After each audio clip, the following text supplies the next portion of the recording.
going on, everybody? Hello again and welcome back to another episode of the Watch Report with me, Jean-Luc Welch. Make some noise, get excited. We got a bunch of stuff to cover. I'm so happy to be with you all on today. My goodness, we have a whole gaggle of things that we need to cover for you today. Deion Sanders leaving Jackson State University for the University of Colorado in a shock move. Tyson Fury beating Derek Chisora and where he moves forward from here, as well as the Golden State Warriors and their struggles at the start in 20-something games into the season.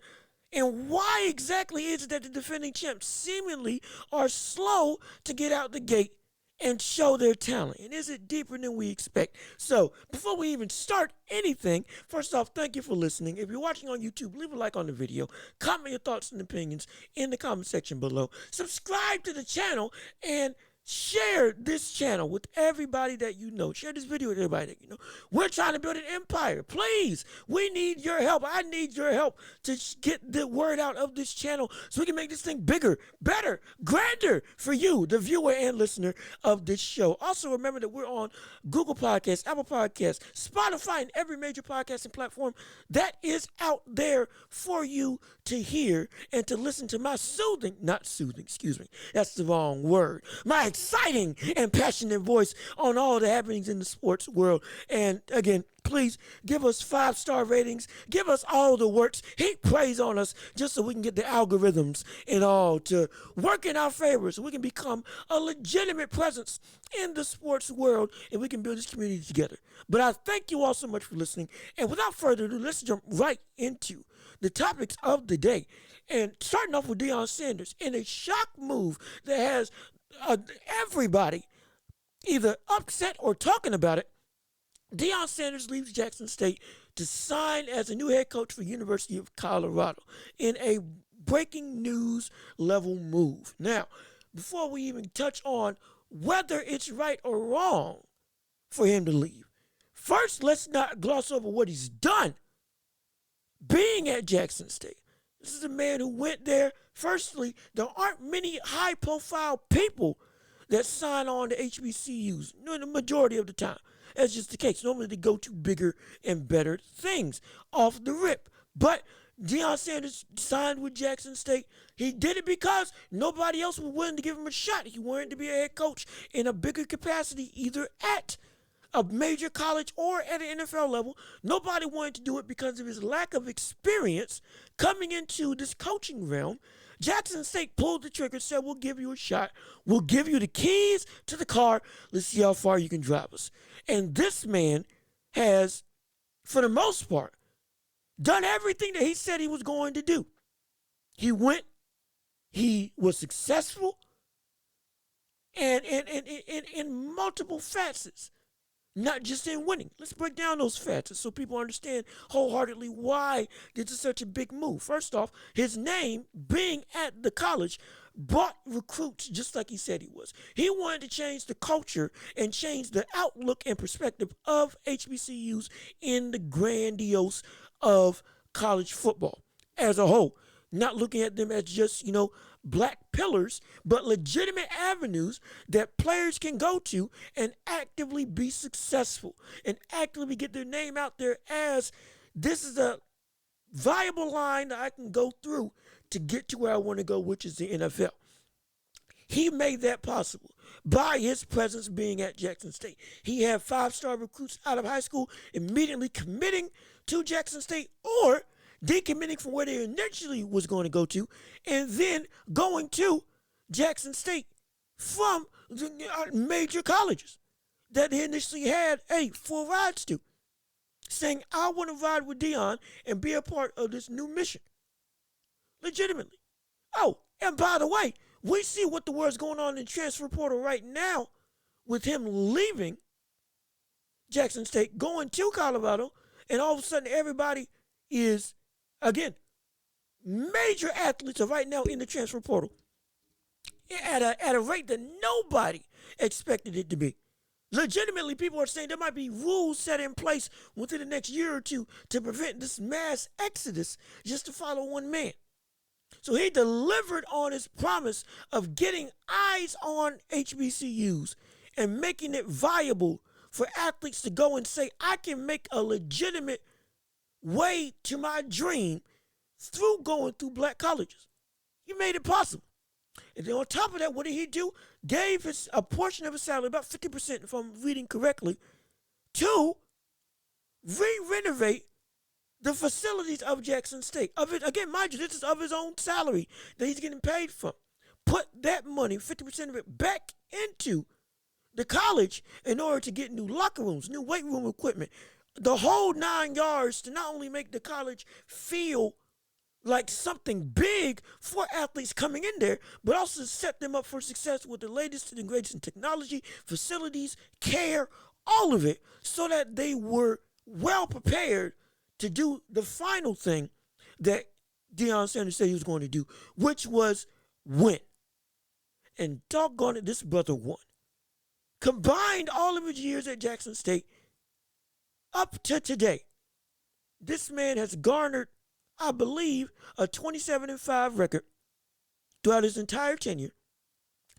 Just led Jackson State to an undefeated season, 11-0, and their first championship since 2017. So essentially, a perfect season, 12-0, capped off with the championship. Delivered. 3 years of excellence. 2 to 3 years of utter excellence that he's done for this team and he's done for that school. You have to praise him on that front. While saying that, however, now let's look at the other side of the coin, him leaving. The problem with Deion Sanders leaving is the fact that it wasn't that he was successful and dipped. No. We want athletes, we want coaches, especially black coaches, to have the ability to show that they can do something great, prove the doubters wrong, and then go about onto bigger and better things. And by bigger and better, I mean go into a major situation and they're getting paid what they're due. Going out and saying, give me what I'm worth, and they get what they're worth. Going out and forcing people with their production to have to look at them and say, we want you because of what you did here. And because people didn't give you a shot initially, now you got the right to demand through the roof, and people are willing to pay and give you your respect. We want that for coaches, and again, especially black coaches. So with Deion Sanders leaving, it's not a bad thing. That's what people have to understand. It's not bad that he left. It's not bad that he's gone. Where I'm happy that he's at a better situation in terms of a situation where he can get even more notoriety and potentially have the ability to, if he succeeds at Colorado, open up the door for even more minority coaches to come in and say, hey, colleges are going to look at them and say, you know what, Deion was able to do it. Let's see if you can do it too. Without having to go through all the rejection. In that sense, there's trailblazing that's taking place, which is phenomenal. And on top of that, he's going to be bringing coaches with him. And if they're successful and keep winning at Colorado, those coaches are going to be able to move on to even bigger opportunities to where they get paid more for the talent that they have. Again, trailblazing, phenomenal. This is what we like to see. It's what we need to see. Deion Sanders is doing a phenomenal job on that front. He's earned this. He has earned this. Say what you want about Jackson State's previous prestige. Again, winning about, 26% of the titles in their conference.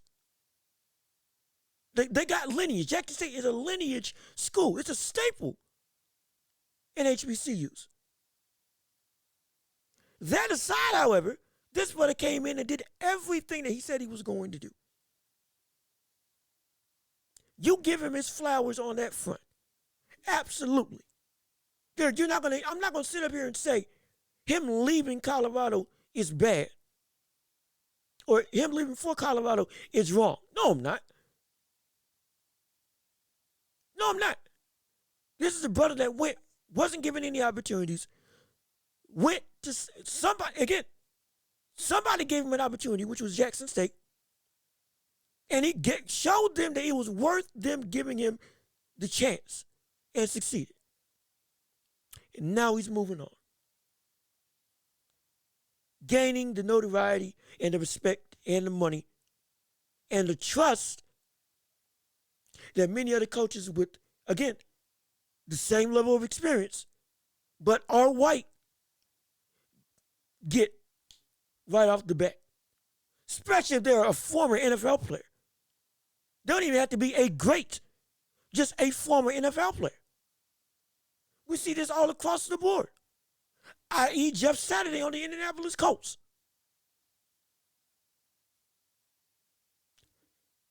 I'm not knocking him in terms of I'm upset that a man's getting paid. No, but we see the discrepancies in the opportunities that are given. Plenty of black coaches and minority coaches were available to be hired, interviewed. In Indianapolis, what do? They go to Jeff Saturday. Now, granted, Jeff Saturday's a smart man. He does know his football. He's been around some of the smartest minds in NFL history. Still doesn't change the fact that while he himself is a Hall of Famer in his own position, the man still doesn't have any experience, yet he was given an opportunity. While other coaches who have been in the NFL as assistants, winning, putting their respective coaching position, whether it's on defense or offense, at the top 10 in the NFL, helping their teams to winning records on a consistent basis, constantly getting heaped praise on for their ability to perform, don't get those same opportunities even though they have track record. So I'm not mad at Deion Sanders for leaving. And neither should you for getting the opportunity and taking it. Because again, he was getting paid, what, $30,000 or $300,000 for this year at Jackson State? Colorado's giving him $29.5 million.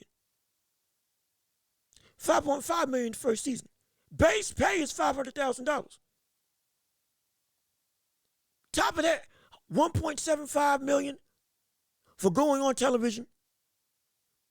$1.75 million for television appearances representing the school.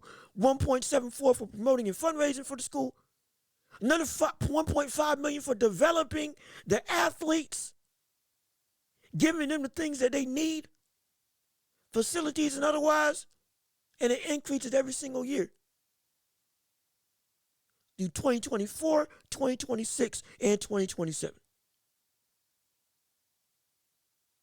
All amounting to what? 29.5, about 30 million. Just about 30 million. Not even talking about the potential bonuses if they win and reach certain thresholds and certain criteria that he might have in his contract. Anybody would be stupid not to take the job. Granted,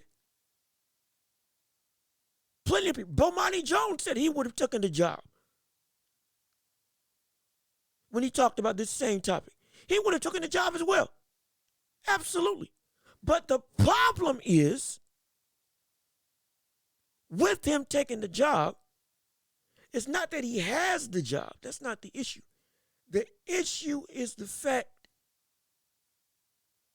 that he left on one promise that he didn't keep, which was selling the idea of being there long term. That's the one thing that he didn't do. That's why I started off with, for the most part, he committed on everything that he promised Jackson State. For the most part, he committed on everything. The only thing that he didn't commit on was the long-term dream. But Monty Jones brought this up too. The thing that Deion Sanders sold was that God said he needed to come down to Jackson State to make the colleges better. Great. Fine. And everything else that he was saying, rhetoric-wise, gave everybody the illusion that he was going to be there for the long haul. As in 7, 5 years, maybe even 10. Consistently being there. And now, 3 years in, gone. Granted, again, he earned the right to leave. He earned the right to leave now with his production. You can't fault that. But what you can fault is the lack of staying true to the dream that you sold HBCUs across the board, not just Jackson State. People saying that he wasn't SWAC. No, he was SWAC because he was coaching there. But one of the arguments for him not being SWAC was because of the fact that he's not really with us for the long haul. Meaning he ain't gonna stay here. And that's one of the things that makes this so not complicated, but so tumultuous. Because of the fact that the thing is, he shouldn't have left when getting everybody's hopes up that he's going to stay. Players signed for Deion. It wasn't for the HBCUs or Jackson State. Subsequently, Deion going there gave eyes to Jackson State, and everything else that I said previously in terms of the benefits of his presence at Jackson State is absolutely viable and absolutely true. The issue is, at that point in time, it was only true because he was there. With him leaving, many of those 5-star recruits may not look to stay at Jackson State. Many of them may look to go back to the transfer portal and go somewhere else or follow Deion to Colorado, like a good chunk of the nation is looking to do. It's not that Deion left, but the fact that he left the dream. He did the work, yes. He set the foundation, yes. But he didn't stay to build it. And sure, you can argue, hey, he showed you how to win, what to do, and how to keep giving how to continue across the board with HBCUs, building up your program so that you can make your place successful and make it desirable. Gave the blueprint, fine. Not knocking that at all. You still gave the dream that you were going to stay to build it. The foundation's there and the vision's there, but it ain't fully in place yet. It ain't fully established yet. Maybe 10 years down if he had stayed for a decade, or even 7 years. 7 years if he had stayed and then left, different story. Now you go through a complete class that stayed with you in college, looking to go to the NFL, boom, hot prospects, boom, some of them get drafted, boom, everything's right with the world in terms of HBCUs, and they get the notoriety because people got to the dream. People got to the league. They successfully accomplished the goal while being not only under Deion, but at an HBCU. But because he left early, in the midst of, again, players not finishing their tenure, players still looking to make a big name for themselves, because again, the NFL is the ultimate goal, and you are the reason why they're there. It's like people go to Alabama, not just for the name, but because Nick Saban is coaching at Alabama. Or in the past, Ed Orgeron coaching at LSU. People went to LSU not just because of the name, but because Ed Orgeron was at LSU and he saw what he was bringing to the table. They were following the man, not the name. And while, again, he showed that he can be a leader of men to that front, being a leader of men means they were going to follow you, period. Because at that point in time, going to Jackson State, because it was a historically black college, while an incredible plus, was a minor plus because the big plus was I'm playing under Deion Sanders. So they hadn't been an established thing where, again, like Alabama, I want to go to Alabama. Even if Nick Saban wasn't coaching at Alabama, I still want to go to Alabama because Alabama is Alabama. Jackson State may have a lot of historical significance and culturally be one of the foundational points of HBCUs and foundational places. But in the grand scheme of things, in the way the HBCUs are looked at in the whole, it's not that big of a plus for many people, for the majority of athletes. Again, it's a discredit to them and a disrespect to them, but it is the case across the country. It is. That's an undeniable reality. I hate it, but it's the fact. And because it's the fact, the only way you could build that up is to make it so that your name, as Deion Sanders, rubs off on the school to where now they are viewed at as notable, separate from you. They hadn't gotten there yet. Despite the success, they hadn't gotten there yet because you hadn't been there long enough. You hadn't. It's like when you put something in the washer and the color may bleed. Yes, it will bleed onto the clothes. It'll bleed onto the whites. The red will bleed onto the whites. But even though it has the ability to, it's got to be in there for a certain amount of time. If you take the shirt, pants, or whatever clothing out the washer quick enough, the colors won't bleed. But if you leave it in there, the colors will bleed on to all the other clothing. And now, even when you separate the main source, everything else still has the residual residue of that piece of clothing being there. The source is gone, but the impact remains.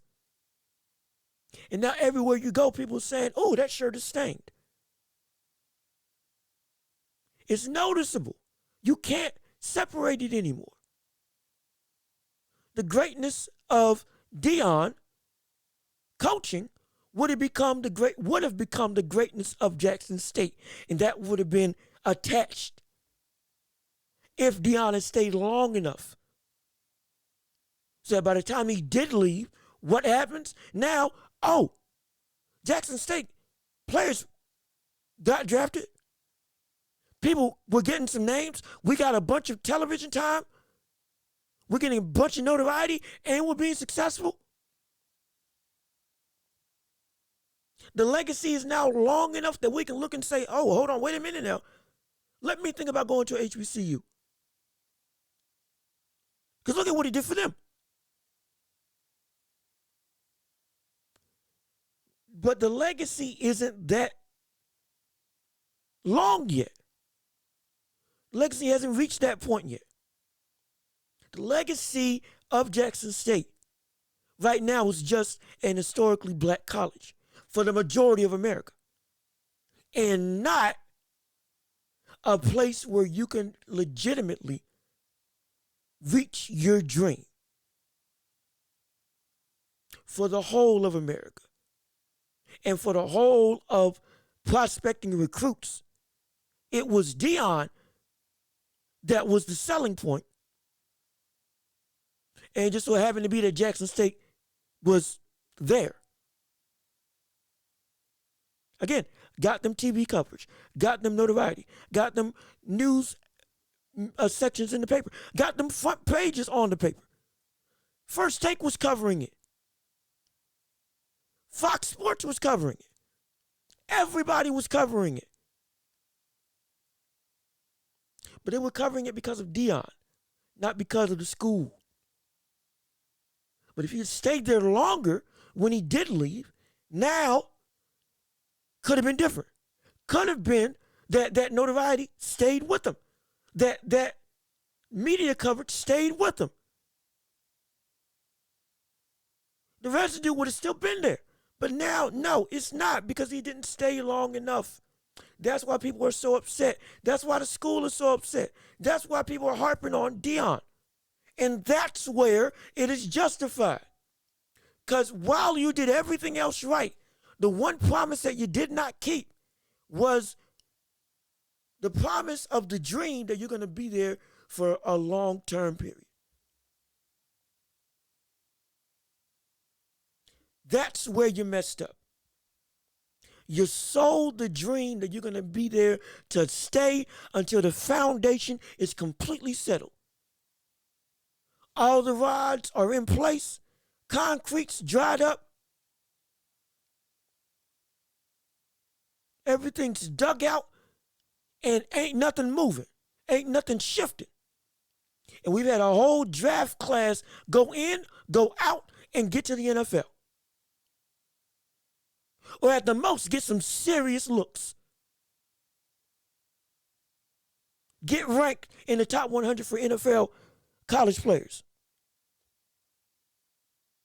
Have our national championship game covered on multiple occasions. We get people coming to our school to do stories on us. First Take does their show here. College game day comes here. That takes time. And that time wasn't long enough for how long Deion was there. While everything else was exactly like he said he was going to happen. While all that happened, and that praise is justifiably due, the anger that's justified is the fact that he did not stay for as long as he was projecting he was going to stay. Again, the dream was not sold. Or rather, the dream was sold, but it wasn't committed to. It was a form of fraud. Because everything you did and everything you said made it seem like you were going to be here for an extended amount of time. Again, 5 to 7 years. Maybe even a decade. And then move on. You wanted to be in the trenches. That's how we sold it. He wanted to get his hands dirty. That's how he sold it. He wanted to make it so that everybody benefited from his presence being there. That's how he sold it. All of that's going to take long-term progress. He said he wanted to take on big schools. He said he wanted to take on Alabama. He said he wanted to take on Clemson. He said he wanted to take on all these major programs. All of this takes time. He was on the road to getting there, but the problem was he left. He deserved to leave, but he left before he followed through on the long-term dream that he was selling. That's where the anger comes into play. That's where the hate comes into play. That's where the black community jumping on him is absolutely justified. Not because I'm upset or anybody else is upset at the position that he's able to get. No, we want to see a black man succeed. We want to see him be great at Colorado. I'm not wishing any ill will. I hope he does even better than he did at Jackson State. We want to see continued progress of his ability to prove everybody wrong. He didn't give him a shot in the first place. Absolutely. But at the same breath, you cannot look me in the face and say that I don't have a right to at least be somewhat upset that you did not stay for as long as you sold you were going to stay. Because everything you were saying was, we're going to be here until we comfortably in the midst of the media, until we're comfortably in the eye of everybody, until we're comfortably stealing recruits from Alabama, from Clemson, from Notre Dame, from Ohio State, from the University of Miami, from every major school, comfortably, until we reach that threshold. I ain't going. That's how you sold your presence here. And you accomplished the recruiting. You accomplished the winning. You accomplished the media. But you only accomplished it for the immediate.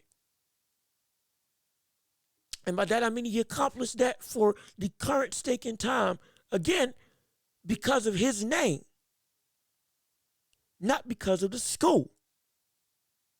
He didn't stay long enough so that all those accolades would be immediately associated with the school instead of just Deion. Because once it got to a point where it was associated with the school, now that's when recruits come and get stolen on a consistent basis from big name schools like Alabama or the U or Ohio State. Now, if he then chose to leave, people are still choosing Jackson State. People are still choosing some of the other HBCUs, and we get breaking news left, right, and center of top recruits making decisions to go to other black colleges, not just Jackson State. Because they saw what happened at Jackson State. They want to give other schools a shot that they feel can make their dream come true. That is what he sold. And that was a 7 to 10 year promise if he wanted it to be fully complete. And he didn't. Again, I would have taken the job, but he didn't. Stay. Excuse me, that sounded weird in terms of the pause. I would have taken the job, but even with that being said, Deion Sanders did not stay long enough for the longevity dream that he was selling, the long-term dream that he was selling, to come to fruition. And now, nobody's even talking about Jackson State. Outside of Deion left for Colorado. That's it. Guarantee you, nobody's going to cover the school once the actual college season starts. Everybody's going to be covering Colorado. You're going to be seeing Colorado get more notoriety than they've ever gotten before.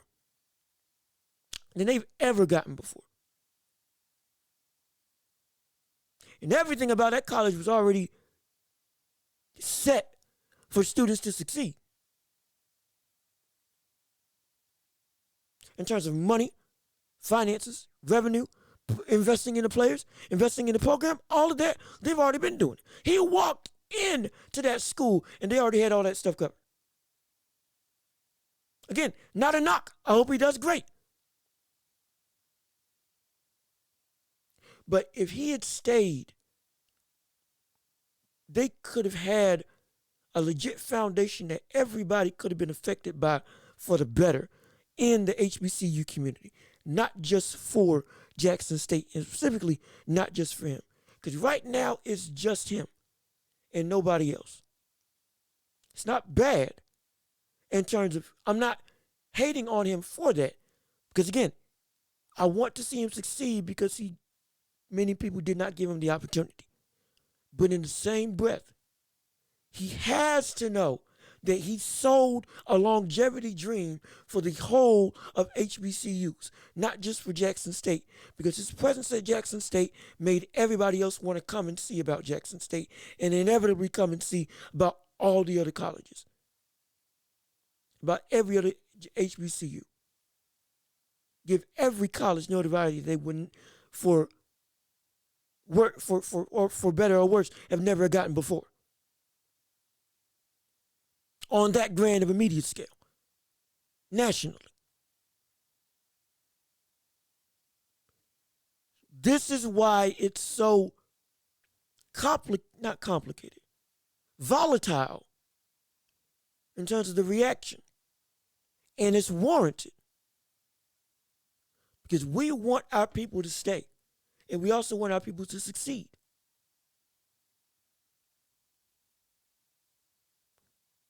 for Deion, while he's trailblazing and again succeeding, he didn't stay he didn't stay in a situation where for everything that he touted and promised to be able to be sustainable, he needed to be there for longer. Because he wasn't there for longer, this whole situation and all the good press and everything great that happened to Jackson State and the whole of HBCUs may get drowned out very quickly. Incredibly quickly. I'll be incredibly surprised if they get a 4-star recruit on a consistent basis now that Deion's gone. I'll be very surprised if ESPN talks about him ever again, outside of this is the school that Deion left. I really do. And I hate it. But that's why this is what it is. It's the longevity that he did not commit to. Not the other things, not the success, because everything else, you can't say anything about Deion. You can't. He did everything that he promised to do except for stay. And that was one of the most important things. Again, I wish him the best. Hopefully you do too. But that's why this whole situation is absolutely so volatile and absolutely getting so much backlash as it is. Because his lack of longevity will make all of the progress that he's made at HBCUs and for Jackson State potentially relapse come next season. And we don't want that. That's why we're looking at Deion like we are. It should be for no other reason. Don't call him Uncle Tom. Don't call him a sellout. Don't call him none of that. Because again, he earned the right to leave. It's just the fact that the one thing that he didn't do was keep the promise and the dream of longevity. He's not a sellout, but it's incredibly disappointing and incredibly disheartening. And I have a right, and you have a right, not to hate, but to be disappointed, to be angry, to say, I wanted more. Completely have a right to do that. Going beyond that, though, don't be calling him like some of these other people, Uncle Tom, sellout. Saying, how can you do this to black folks? Painting him as an incredibly bad person. Because everybody would have taken that deal. If it got offered to everybody. And many of them wouldn't have deserved it. He deserved it. But that doesn't change the fact that we have a right to be angry and critique the move because he didn't commit to the one promise of the dream that he was consistently selling. Did not commit to that. Didn't commit to that. And that's where you absolutely have a right to be angry. But moving on to the next topic of the day, Tyson Fury versus Derek Chisora, defending the WBA title and in dominating fashion. Let's break down the fight and see exactly where he goes forward from here. So it's time, my goodness, to step into the ring. That's right, ring the bell. It's time to start talking about boxing. Yes, sir. Without further ado, let's jump right into it right now. Tyson Fury faced off against Derek Chisora this past weekend to defend his WBA title after coming out of retirement, after saying he was retired, then unretired, then retired. A bunch of backlash because of his indecisiveness throughout the months that we've covered. But he finally came back, said he wanted to fight Usyk, said he wanted to fight Anthony Joshua. Anthony Joshua didn't take the fight. Usyk said he wanted a break, needed a break because he needed his body to recover. Understandably so. No hate and no harm on that. Completely understandable. I have no qualms with that. So Tyson Fury goes on and fights Derek Chisora in a, let's face it, a wipeout match. A match that was just Tyson Fury dominating pillar to post. Now, granted, breaking down the fight, Tyson Fury didn't look great to start, only because he's been out for about 9 months to a year. Last fight he's fought was against Deontay Wilder in that capping off of a trilogy, one of the greatest trilogies that boxing has ever seen. An absolute war. Been about 9 months to a year since that point. Tyson Fury comes back into the ring. 34-degree weather at Tottenham Hotspur's arena in their home stadium. 10th round gets a TKO. Leading up to that, though, again, the buddy looking kind of rusty. Wasn't really bouncing around like we know Tyson Fury can do. Some people said his legs were gone. Some people said age was going to be a major factor. I assumed it was going to be because of the layoff. And once he actually got into the rhythm of the fight, boom, he would be more than likely back to his old self. And what happened? By rounds 4, round 5, boom. Now he's starting to hop around. Dominated the fight before then. Derek Chisora coming in, leading with his head, trying to land a big overhand right after the jab to the body. The staple that, mind you, knocked Tyson Fury down earlier in his career. That same combination has caught him and put him on the floor earlier in his career. Jab to the body, leading to an overhand right over top that he doesn't see coming. That same punch has been a legitimate tactic that I'm consistently going to say, if he fights Usyk, that's going to be the punch that can potentially change the course of the fight. Because Usyk's footwork and speed, coupled with his ability to get inside, can potentially turn that one punch that Derek Chisora wasn't able to land and just hoping and praying into a tactical weapon that Usyk can use to potentially put Tyson Fury on the back burner, if not on the ground, in their fight when inevitably they go and they face off against each other. But once round 4 came into play, we saw Tyson Fury now getting comfortable, hopping around, looking like a leaping sack of potatoes, an athletic sack of potatoes that is just mobile as all get out. Hand speed coming in hot on Derek Chisora. Lefts and rights, quick jab combinations, consistently catching Chisora with a lead hook that was sending him back. Jabbing Chisora, sending him back, just consistently teeing off on him. Landed 50+% of his power shots. 40% for the entire fight, while Chisora was landing not but 25, 26%. It was a great performance and a dominating performance, and a performance that we expected to see from a caliber of fighter that, again, right now can be seen as, outside of Usyk, the best heavyweight in the world. And this was a performance that was supposed to happen against an opponent that is far and away below the level of Tyson Fury. Is now should play the role of gatekeeper. If not, I don't think he should be fighting anymore, to be perfectly honest, because he's 38 years old. This level of punishment that he took in this matchup was horrible.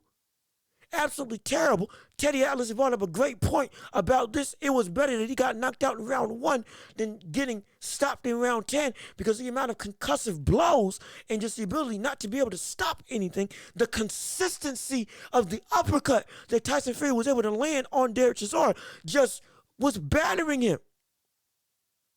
Face swollen, messed up. All of it was because of concussive and consistent offense from Tyson Fury, with nothing being volleyed back at Tyson Fury that was of note. Nothing that was of note. And again, this is the performance we expected. If I expected nothing less, I would have been concerned. Then I would have said, okay, maybe his legs are gone. But no, he did exactly what I expected him to do. Just as sharp, just as precise, just as strong, still using the tactics when necessary of wearing his opponent down, using his size. Great. Phenomenal. No qualms at all. People say, oh, he didn't knock out Derek Chisora. Derek Chisora is one of the toughest fighters in the heavyweight division. His chin is well known. That brother is a warrior. This mantra of war fits his style of fighting. He just will not go down for anybody. For anybody. Him getting stopped and having it drag on is not a knock on Tyson Fury, but it's a testament to how tough and how much of a chin Chisora has on him. I would even say he's too tough for his own good. He just would not go down. And you tip your hat to him for being willing to stay in there. Because him taking the knee or saying I can't go anymore would have been completely fine. Because of the punishment they took. But he kept on coming, kept on going, kept on pushing, kept on fighting. That is the Derek Chisora that is beloved over in Britain, beloved in the UK. He is, like they kept saying on the broadcast, a folk hero. And some people can view this as Tyson Fury doing him a solid and giving him a major payday on the way out the door if he does indeed hang it up, which I hope he actually does hang up the gloves. Because I don't want to see Derek Chisora take a lot of punishment anymore, because now that's what's going to happen with the majority of these top fighters that are potentially going to be looking to fight him. Because now they want to prove they can take on the same track as Tyson Fury in hopes of getting to a title. Again, Chisora playing the role of gatekeeper now at this stage in his career. After this fight. And I don't want to see that happen. I really don't. But in terms of what this means for Tyson Fury, afterwards, he called out Usyk. They had an incredibly entertaining stare down. Then Derek Chisora inserted himself into the mix and said, and essentially paraphrasing, we can get it on. Tyson Fury said, if Usyk don't want to get it on and can't get it on, let's you and me have a go. And then they got animated about it. So now it's between Usyk and Joyce as to who Tyson Fury is going to fight next. Either to defend or gain an undisputed title. Or excuse me, either to defend his WBA title and lineal title or gain the undisputed heavyweight championship of the world from Usyk and take all the belts for his own possession or lose all the belts from his own possession, depending on how you think the fight's going to go. For people that are saying that Usyk is an easier fight than Joe Joyce, you have absolutely lost your mind. You are stupid.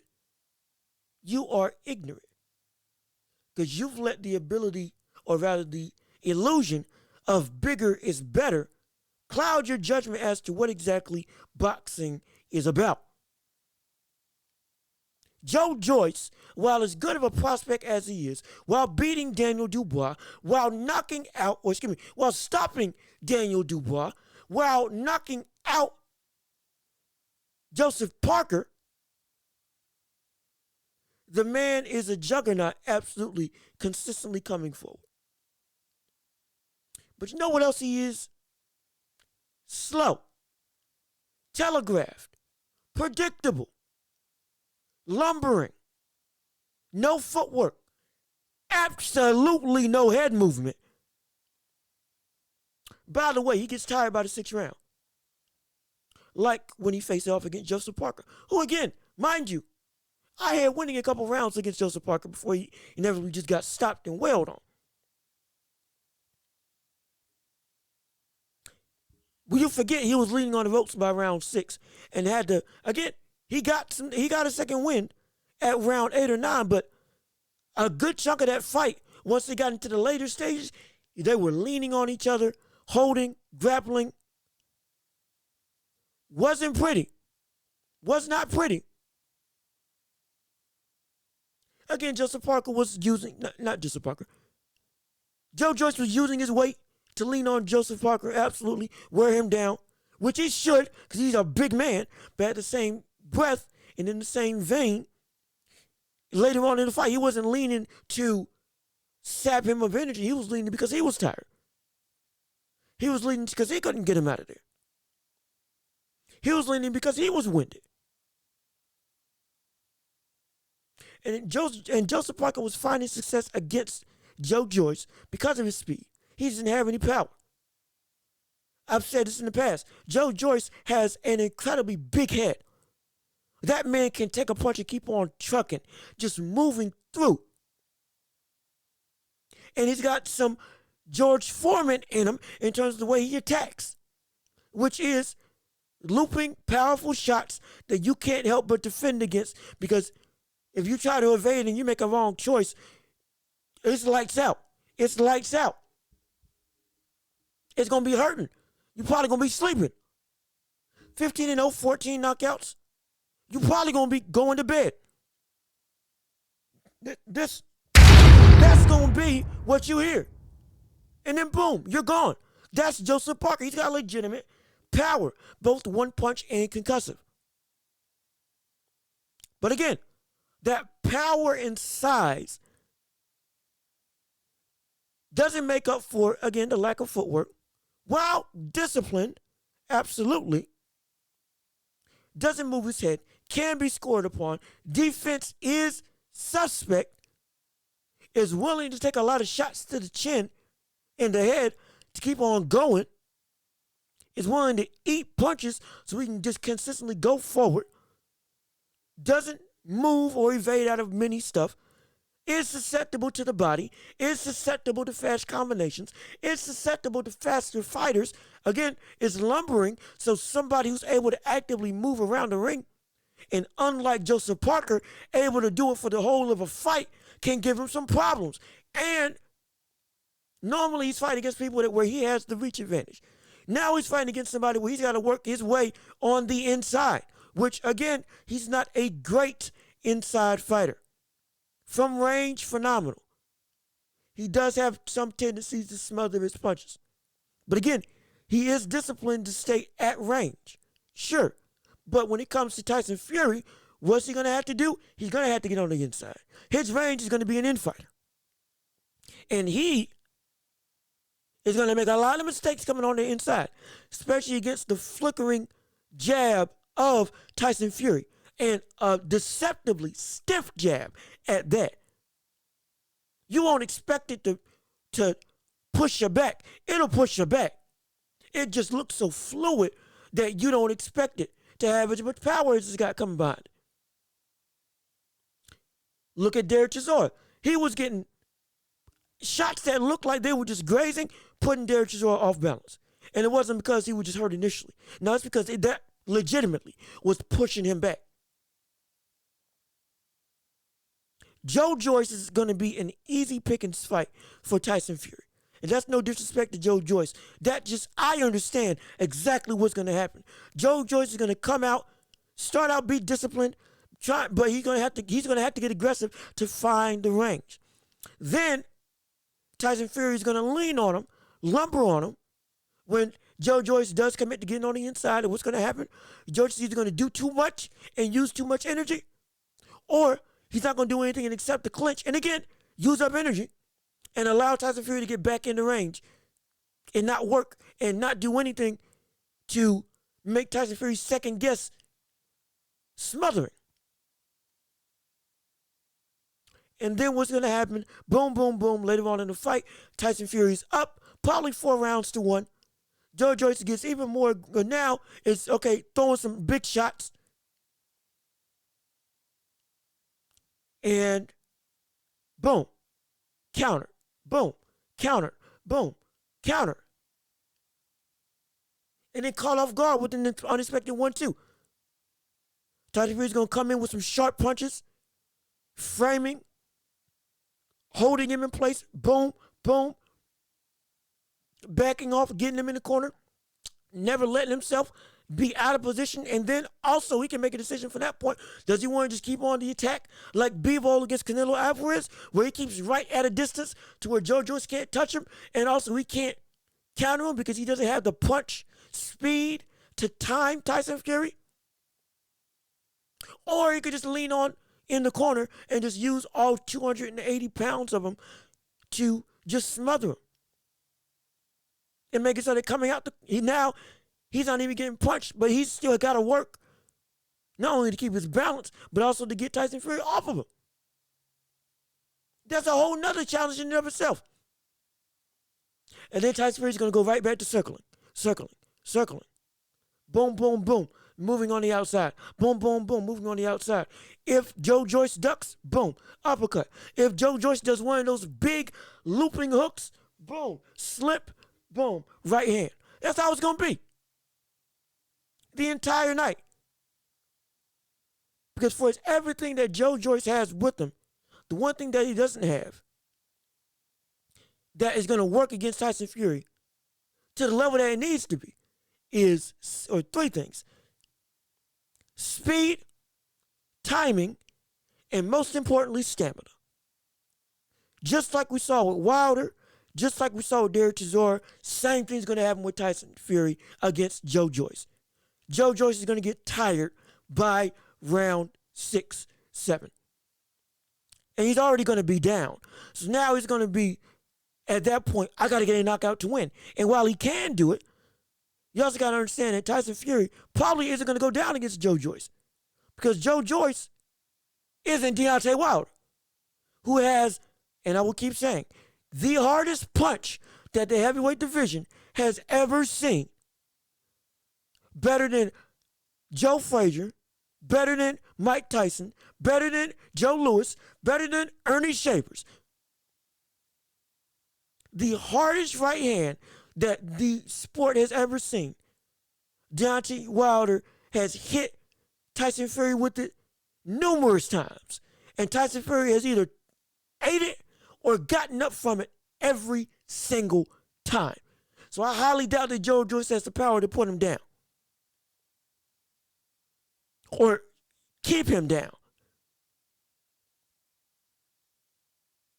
Even with him having a better punch selection, more fundamentals, does not matter. The one thing that got Tyson Fury, and that is why Usyk is going to be an incredibly harder challenge, is speed and athleticism. Joe Joyce is another lumbering heavyweight. Deontay Wilder, for all of his problems, is one of the most athletically gifted heavyweights that this division has. Both foot speed and hand speed, purely. The brother will shoot off a shot before anybody can react. You got 43 or 42 other people that can attest to that. You have every single opponent that he's ever faced that's been put on the canvas. Do you understand that? For everything that we've said about Deontay Wilder, there has not been an opponent that he's faced that has not touched the canvas. There's never been an opponent that he's faced that has not touched the canvas. Not one. Every opponent that Deontay Wilder has faced has gone down at least once. And nearly all of them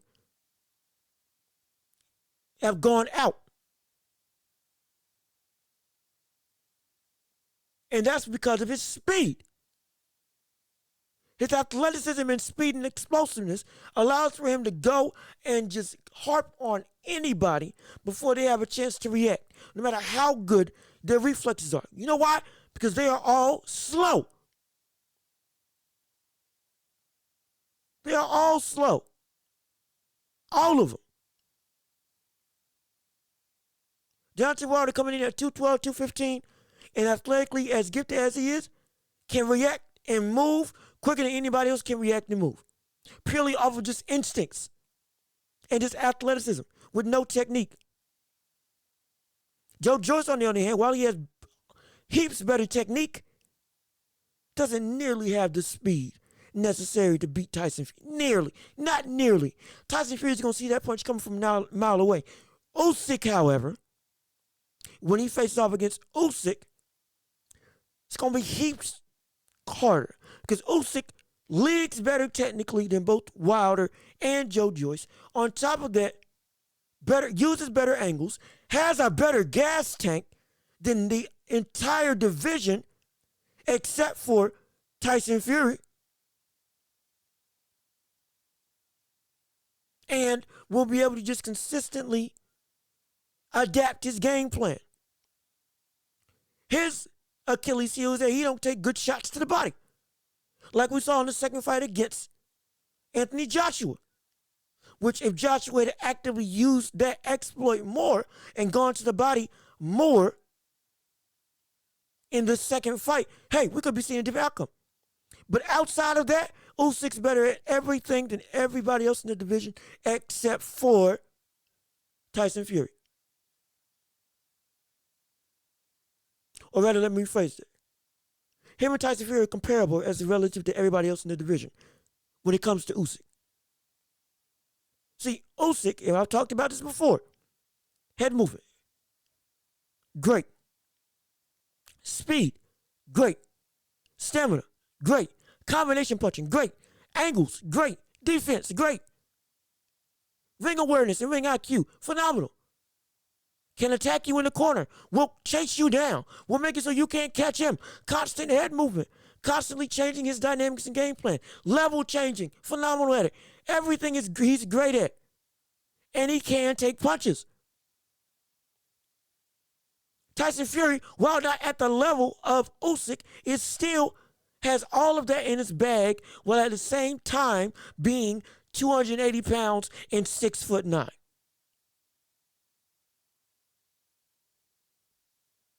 Better talent. That's gonna be the fight. Better talent on Usyk's side, and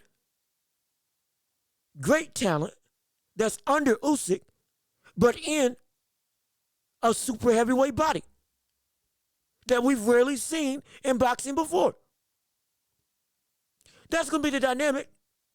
Can Usyk's or will Tyson Fury's size combined with his great boxing ability beat Usyk's excellent boxing?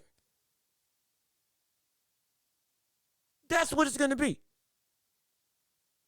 And that is going to be an incredibly harder fight for Tyson Fury than it is against Joe Joyce. Joe Joyce is going to be really simple. Usyk can get on the inside and fight on the inside. Usyk can make it so that you can't lean on him. Usyk can punch and get out. Usyk can fight in the pocket. Usyk can throw in volume. Usyk can get out of dodge. Usyk can also potentially hurt you. He's got enough power, you got to respect him, even if you're Tyson Fury. Usyk can outpoint you. Usyk has great defense. Usyk is willing to go into fire and can box with you at a drop of a hat. Can fight orthodox well. Can fight southpaw phenomenally. Speed in both hands, footwork in both hands. Takes creative angles that many heavyweights don't ever use. Can't use because they're too big and too unathletic and too lumbering to be able to use those angles. All of this is what makes Usyk an incredibly tougher opponent for Tyson Fury than Joe Joyce. Leagues harder. Because again, Joe Frazier, Joe Louis, Rocky Marciano. Big for that point in time was George Foreman. Mike Tyson. I can keep going down the list. Even a fat James Toney that implemented the skill set of, again, the Joe Frazier's, Joe Lewis's, and Tyson's and fighters alike in terms of being fundamentally sound and using everything that smaller weight classes use, which is what today's heavyweights can't do, became a champion. Joe Joyce doesn't have the tools necessary to fight against an old school style boxer like a Fury and an Usyk because they use tactics and they are equipped and built to be able to do things that of the past everybody else in the division was using as well. In the modern day, it's just simply about size and fundamentals. And that's not going to cut it if you're Joe Joyce going up against Usyk and Fury. Size and fundamentals, while phenomenal, aren't enough. They aren't enough. If you want to go even more modern day, Lennox Lewis had it.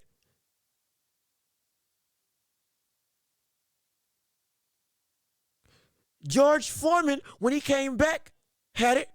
Why? Not only was he fundamentally sound, what did he do?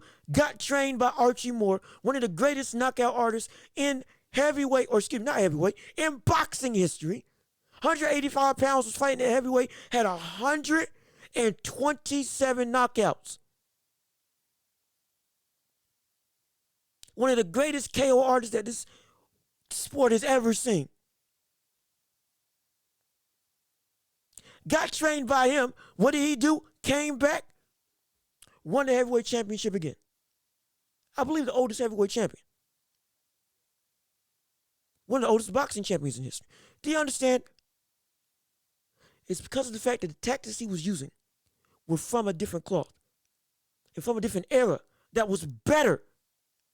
Today's heavyweights don't do that. And because of that, you get people like Joe Joyce who, again, you see the glimpses in terms of somewhat in their fighting style, but at the core of what they do, it's not nowhere near where the level of a Fury, of a Usyk, and of a champion, while those two have a belts, are able to do. It's not. It's just not. You can't tell me it is. Fury uses tactics of the old days. Usyk definitely uses tactics of the old days. You don't see heavyweights fighting like middleweights anymore because they're all too big and too lumbering. They don't train the footwork like they should. They don't have the ability to use the footwork like they should. They have been trained to use their size as their main ability. But that's not what it's going to take to be champion. It's not. Bygone eras of boxing and the tactics and the mentality and the abilities that they had and used in fights were not predicated on size, but off of understanding the sport. Right now, what you're seeing in a lot of heavyweight matches are top-level knowledge of the sport. Fundamental knowledge. Not the in-depth abilities to be able to fight like middleweights, lightweights, bantamweights. That's what heavyweight boxing is supposed to be. Showbiz the Adult had this phenomenal phrase on one of his shows. Go check him out if you can. Heavyweight boxing at its best should be, of course I'm paraphrasing what he said, but it should be heavyweights fighting like middleweights. Big people with knockout power in either hand. The fight can end at any moment, but they're fighting in a manner like people smaller than them. You should be looking and say, no big man should be using tactics like that and moving like that at the size that he is. That's what it should be. Not just gawking at the power, but the technique. The technique has been lost on a lot of these heavyweights. Fundamentals are there, but technique isn't. And technique isn't just fighting styles. It's stamina. It's understanding angles. It's understanding how to adapt. It's being able to win a fight multiple ways. That's what heavyweight boxing should be. That's what Usyk brings. That's what Fury brings. It's not what Joe Joyce brings. As, again, not discrediting him. I do think he's a good heavyweight. But I understand the levels And these levels, everybody's getting confused just because they're desperate for action. There's levels to this. And Joe Joyce ain't on that level, even for as good of a prospect as he is. Not on that level. Usyk, on that level. And to be perfectly honest, I hope Usyk wins the fight. Not because I want to see Tyson Fury lose, because I want to see him fighting for a number of years, like he says that he wants to fight. Because now he's changed his tune and said he wants to fight until somebody beats him. Hopefully, even if he does lose, he still fights for longer. But I want Usyk to win because of the fact that I want people to start copying his style of fighting so that we get more heavyweights like a Joe Louis, like a Frazier, like an Ali, who have all the great tools at their disposal. Like a not Willie Pep, excuse me, George Joe Walcott, like an Archie Moore.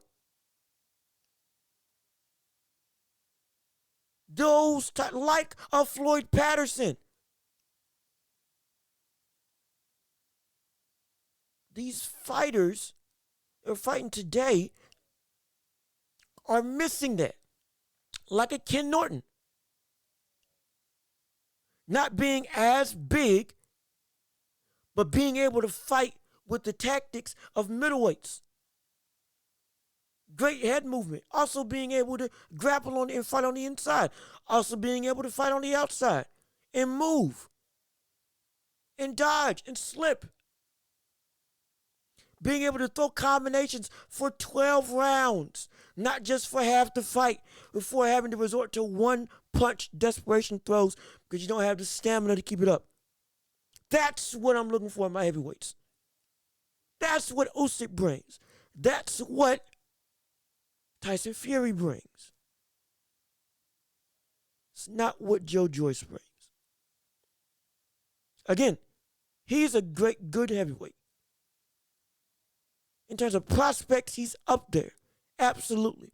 Should be considered top 10 heavyweight. Absolutely. Should get a title shot. Absolutely. But I also understand where the level that he actually is, not just in the numbers, but in ability. And he's here trying to fight up here. And today, in today's landscape, this gap is deemed worthy of a title shot. And that shouldn't be the case. Because the fights and the fighters should be closer. Because the fighters should be bringing more to the table than just size. To quote Anthony Joshua, I'm 18 stone, 6'4". Well, that doesn't matter. Because to be perfectly honest, somebody 5'11", 205 like Joe Frazier would have whooped Anthony Joshua. Ali, 6'2", was he 215? Whooped Anthony Joshua. Mike Tyson whooped Anthony Joshua. Jersey Joe Walcott whooped Anthony Joshua. Shoot, Archie Moore could have had a shot to take out Anthony Joshua at 185 on points. Strictly because of his, again, talent. You bump him up to 205, we're talking about a different animal.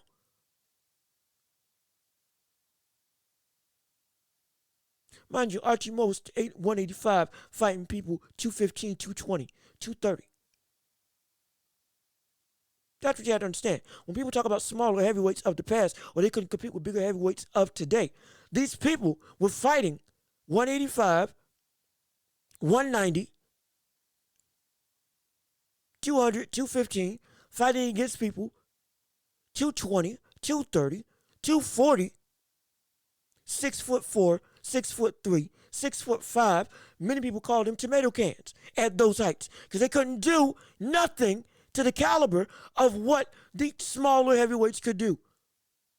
Who had both fundamentals and incredibly dynamic tactics at their disposal, as well as the ability to use footwork, angles, reach, distance, and dexterity that the big heavyweights just couldn't do. Usyk and Fury is the fight that I want to happen. Joe Joyce and Fury, I would love to see happen, but not before, or not nowhere near the anticipation of Usyk versus Fury. Because that is the fight to see. And that's the harder fight. Not Usyk, not Joe Joyce versus Tyson Fury. Absolutely not. Understand the levels. Understand the history of the sport so you can further understand why the gap is as big as it actually is. But for the final topic of the day, as we move on to close out the show, the Golden State Warriors right now are struggling mightily in their ability to actively win, coming off of being champions. This whole season has been up and down, not just for the Lakers, not just for the entire league, but for Golden State specifically. This team has just lost to the Pacers, 112 to 104. Right now, they're 10th in the standings in the West, 12 and 13 on the year, barely above 500. What the world is going on? What the world is going on with the Lakers? Not Lakers, with the Warriors. We've seen Steph Curry have some phenomenal games, but right now, his own greatness isn't enough. And it's drawing some concern. But why? Why is that the case? Well, I'll tell you why that's the case. And it shouldn't be a big surprise. What have the Warriors been known for over this dynasty-driven era that they've been in? Many people would say three-point shooting, as you probably said to yourself. And you know what? You would be right. But you would also be wrong. Because it's not just three-point shooting. It's three-point shooting and defense. And what's happening right now, this team is not a great defensive team. It's not. What they lacked in size, they made up for in consistent defensive pressure. Great defensive ability. Again, last year they won the best defensive teams in the league, if not the best defensive team in the league. Them and the Celtics. And they've been like that every time they win a championship. People keep saying, no, just have size on them. No, you can't just have size on them because they're able to rotate, double, play passing lanes, cut off passing lanes. On-ball defense, they're great. Switching, they're great. Rotating and getting back to a point where they're not scrambling out of position. Always great on it. Couple that with a multi-time defensive player of the year. They're phenomenal. But this season is not the case. This team they're bad. They are so bad defensively. They're so bad defensively. And it ain't just Draymond Green not being as great as he once was on defensive end. It's not. It's not. It's also Klay Thompson. Klay Thompson, ever since the injury, has never been the same in terms of his ability to play defense. Never been the same. And now it's starting to show egregiously because of it's not covered up by his insane shooting ability. He normally always shows. Again, struggling to hit threes, averaging, 17 points a game, which is only 21, 22, 23 point per game score. Isn't stretching the floor like he normally is. And on top of that, can't defend like he once could. The defense is now being further exposed. Don't forget the fact that people like Kuminga and Moses Moody are not progressing to the level that they should be. They're not, as much as I love Kuminga, as much as I really like Moses Moody. I like Kuminga more than Moses Moody, but I like both of them. They're not developing at the rate that they should be, both defensively and offensively. And now you got who? James Wiseman getting sent back to the G League for a time. I believe he's back. He may not even be back in the lineup. I can't remember at this current moment in time. But the point is, last season may have been the last vapors of the Warriors as we know it today, or as we've been knowing them. Because it might be time that we need to look at and say, hey, some changes need to be made. You might have to look at some changes and say, hey, things got to be shifted in some form or fashion. Because now, I don't think we have it anymore. I'm not trying to, I know exactly how that sounds. I know exactly how that sounds. Let's pump the brakes. I'm not trying to jump the gun and say, oh yeah, blow it up entirely. No. What I am saying is, free agency's coming up. Draymond Green and his contract probably won't be re-signed next year. There may be opportunities to make some moves to get slightly older players, or make some moves to put some better players on the lineup to potentially replace Klay Thompson if we see that, okay, this is now what Klay Thompson is as a player. And this is now what Draymond Green is as a player. No longer are they the same all-stars that we know them as. And it may be time to switch and shift. Very well could happen. It's not out the question. Nowhere near out the question. Now, can their defense get better? Absolutely. Will it? That's where the question really lies. Because defense, while it is an individual commitment for every player, also understand defense is a chemistry-driven concept. Excuse me. I know, shocking to say. Shocking to say. But defense is a chemistry-driven concept. No matter how good you are defensively individually, everybody's got to be able to stop everybody if you want to have a good defensive possession. If you want fast break opportunities, everybody has to rotate. If you want to not get left on an island, everybody has to be ready to send help defense. Everybody's got to be able to spot their man. Everybody's got to be aware of what's getting ready to happen and communicate to the other players as to what is happening if they're not aware of it. And everybody's got to react in unison. That is chemistry. And for a number of years, this team has had one of the best chemistry-driven defenses in the league. Absolutely. But now, has that chemistry been disrupted? And is it because of Draymond Green? See, initially at the start of the season, I was like, okay, hey, yeah, they've sewed up everything. Everything's all good. The punch didn't make a big impact. Maybe it did more than we let on. Or rather, more than we were let on.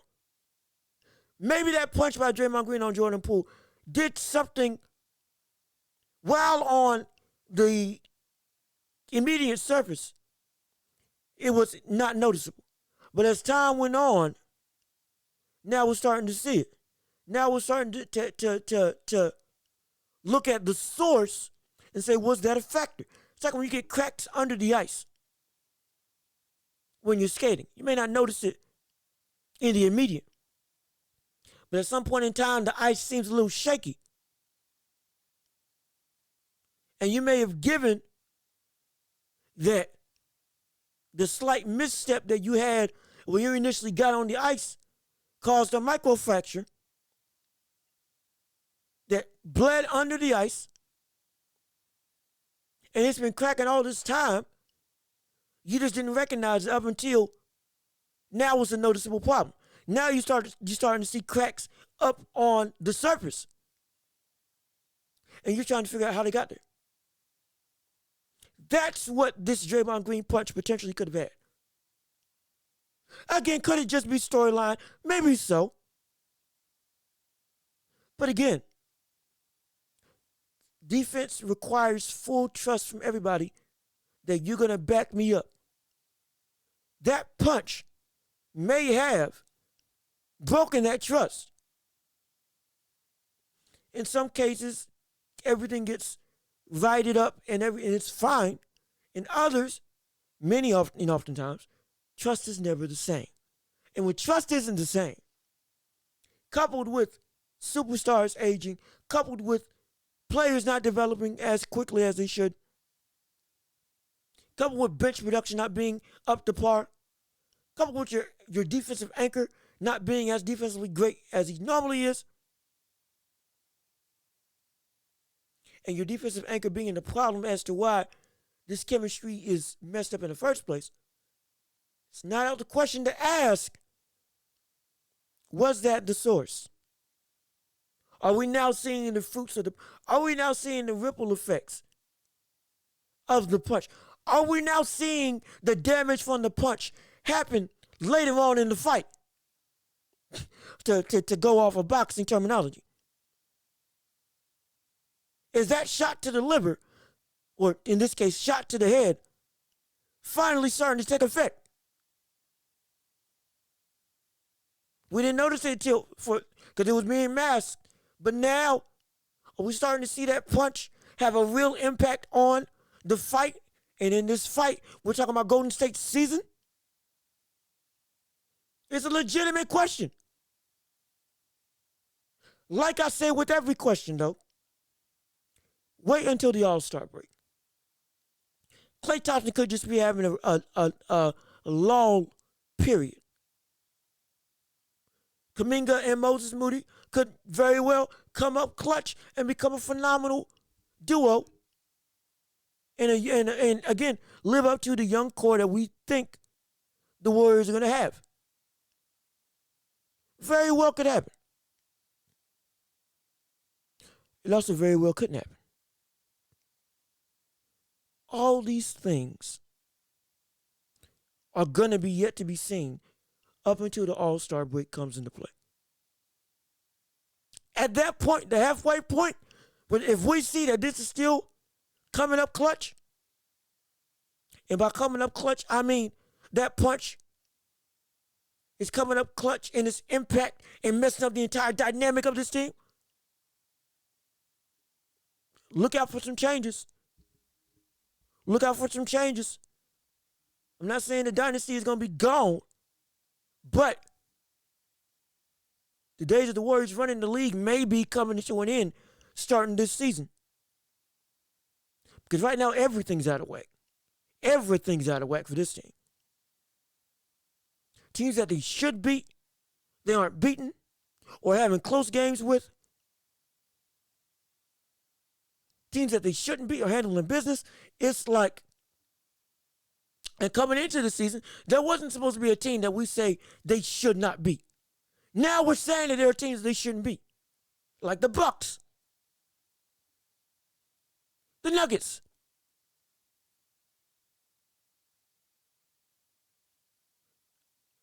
New Orleans Pelicans. Right now, all these teams, and shoot, if they don't right the ship, we might be saying the Lakers are a team that they should not beat. Come the All-Star break, if this stuff keeps trending, both how the Lakers are going up and how the Warriors are going down. That is the case. Looking for some changes to be made. But this is going to be interesting. It's going to be, and I can't wait to see it. But this has been, as we close out the show, another episode of the World Report. Clap it up for you lot listening. Yes, it was a phenomenal time. I'm so glad you got to see and listen in onto the show. I hope you enjoyed it. Please, again, remember, if you're on YouTube, if you're watching on YouTube, subscribe to the channel, leave a like on the video, comment your thoughts and opinions, and share with everybody that you know. As well as, we're available on Apple Podcasts, Google Podcasts, Spotify, every major podcasting platform. Leave reviews and comments. Give us 5 stars, and let's help build this empire across all platforms so we can make this thing truly great and make this show better for you, the listener, and the viewer. So again, this has been the Roach Report. I've been your host, John the Grouch. You've been beautiful. You've been wonderful. Peace and love. We are out of here.